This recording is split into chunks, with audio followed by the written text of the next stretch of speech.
नमस्कार मंडळी, पहिली ते चौथीच्या विद्यार्थ्यांना तिसरी भाषा शिकणे अनिवार्य करण्याच्या निर्णयावरून गेल्या काही दिवसांपासून महाराष्ट्रामध्ये मोठा वाद सुरू होता। तिसरी भाषा सक्ती करण्याच्या मागे सरकारचा हिंदी सक्ती करण्याचा डाव असल्याचं विरोधी पक्षांनी म्हटलं होतं। राज्य सरकारच्या निर्णयावरून मनसे प्रमुख राज ठाकरे आणि ठाकरे गटाचे प्रमुख उद्धव ठाकरे यांनी आक्रमक पवित्रा घातला होता। मात्र मुख्यमंत्री देवेंद्र फडणवीस यांनी पत्रकार परिषद घेत हिंदी भाषेचा जी.आर. रद्द केला। राज्य सरकारने हिंदी भाषेचा जी.आर. रद्द केल्यानंतर तातडीने उद्धव ठाकरेंनी पत्रकार परिषद घेत राज्य सरकारवरती निशाणा साधला होता।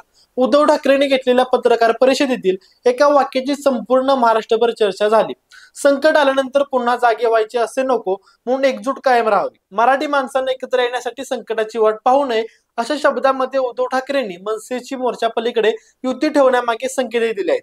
पण हे दोन्ही ठाकरे बंधू एकत्र येण्यामागे नेमकी काय कारण आहेत आणि यांचे महाराष्ट्राच्या राजकारणावरती नेमके काय परिणाम होतील, चला सविस्तरपणे जाणून घेऊया या व्हिडिओच्या माध्यमातून। मंडळी, राज ठाकरे आणि उद्धव ठाकरे एकत्र येण्यामागे अनेक राजकीय, भावनिक आणि अस्तित्वाशी संबंधित कारण आहेत। सर्वात महत्त्वाचं कारण म्हणजे शिवसेनेसाठी ही अस्तित्वाची लढाई आहे। जून 2022 मध्ये शिवसेनेमध्ये मोठे राजकीय वळण आले। एकनाथ शिंदे यांनी बंड केल्यामुळे उद्धव ठाकरे यांना मुख्यमंत्री पदाचा राजीनामा द्यावा लागला आणि त्यानंतर निवडणूक आयोगाने शिवसेना हे नाव आणि धनुष्यबाण एकनाथ शिंदे गटाला दिले। उद्धव ठाकरे यांच्या गटाला शिवसेना उद्धव बाळासाहेब ठाकरे हे नाव आणि मशाल हे चिन्ह मिळाले। लोकसभेमध्ये उद्धव ठाकरे गटाने चांगली कामगिरी केली असली तरी सुद्धा विधानसभा निवडणुकीमध्ये मात्र त्यांना मोठा धक्का बसला। 95 जागा लढवून देखील त्यांना फक्त 20 जागांवरती विजय मिळाला आणि त्यातील 10 मुंबईतील होत्या। त्यामुळे आता पक्षाच्या राजकीय अस्तित्वाची लढाई ही निकराची लढाई होती आणि यामध्ये राज ठाकरे यांनी दिलेली हाक महत्त्वाची ठरू शकते। दुसरं कारण म्हणजे महाराष्ट्र नवनिर्माण सेनेचा घसरणारा आलेख। गेल्या 2 विधानसभा निवडणुकीपासून मनसेचा आलेख सातत्याने घसरत चालला आहे। 2009 मध्ये तब्बल 13 जागा जिंकणाऱ्या मनसेला 2014 मध्ये फक्त एका जागेवरती समाधान मानावं लागलं, तर 2019 आणि 2024च्या विधानसभा निवडणुकीमध्ये त्यांना साधं खातंही उलगडता आलं नाही। त्याचबरोबर नुकत्याच झालेल्या लोकसभा निवडणुकीमध्ये मनसेने महायुतीला बिनशर्त पाठिंबा दिला होता, पण तरी देखील महायुतीने माहीममध्ये राज ठाकरे यांचे पुत्र अमित ठाकरे यांना पाठिंबा दिला नाही, त्यामुळे त्यांचा पराभव झाला। खरं तर हाच पराभव मनसेच्या जिव्हारी लागला आहे। आता मनसेला राजकीय प्रवाहात येण्यासाठी मोठ्या चमत्काराची गरज आहे आणि महाराष्ट्र मराठी या मुद्द्यांभोवती ठाकरे बंधू एकत्र आल्यानंतर त्यांना भविष्यामध्ये यश मिळू शकतं, असे राजकीय तज्ञांचे मत आहे। आणि सर्वात महत्त्वाचं म्हणजे या दोन्ही गटांसाठी मुंबई महानगरपालिकेची आगामी निवडणूक ही मोठी लिटमस टेस्ट ठरणार आहे। ही निवडणूक 2025 मध्ये होण्याची शक्यता आहे। महायुतीमध्ये भाजप, शिंदे गट आणि अजित पवार गट असल्यामुळे मनसेला जास्त जागा मिळण्याची शक्यता कमी आहे आणि त्यामुळे महायुतीच्या मागे फरफडत जावं लागेल अशी मनसेची भीती आहे। तर दुसरीकडे पक्षफुटीनंतर उद्धव ठाकरे गट पहिल्यांदाच मोठ्या महानगरपालिकेच्या निवडणुकीला रिंगणात उतरणार आहे। 2017च्या मुंबई महानगरपालिकेच्या निवडणुकीमध्ये एकत्रित शिवसेनेने 84 जागा जिंकल्या होत्या, तर भाजपाने 82 जागा।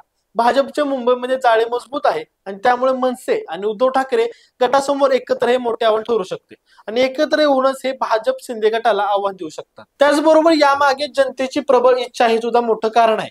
उद्धव ठाकरे आणि राज ठाकरे या दोन्ही भावांनी एकत्र यावं अशी महाराष्ट्रातील मराठी जनतेची तीव्र भावना आहे। हे दोन्ही बंधू एकत्र आल्यानंतर मुंबई महानगरपालिकेचा चांगला परिणाम होऊ शकतो, असं देखील एक जनमत आहे।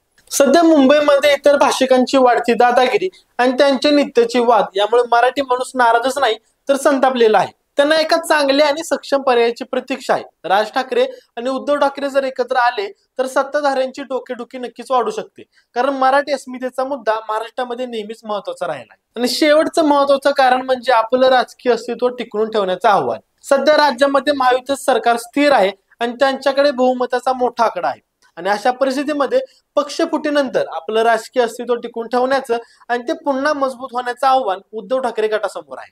तर मनसेला आपला राजकीय प्रभाव आणि मतदारसंघांचा परीघ वाढवायचा आहे आणि यासाठी हे दोन्ही बंधू एकत्र आल्यानंतर त्यांना परस्परांची पूरक भूमिका बजावता येईल आणि राजकीय दृष्ट्या ते अधिक मजबूत होतील। बाळासाहेब ठाकरे यांचा वारसा आणि मराठी माणूस या दोन्ही पक्षांचा मूळ आधारस्तंभ आहे, त्यामुळे दोन्ही एकत्र येणं स्वाभाविक मानलं जातं।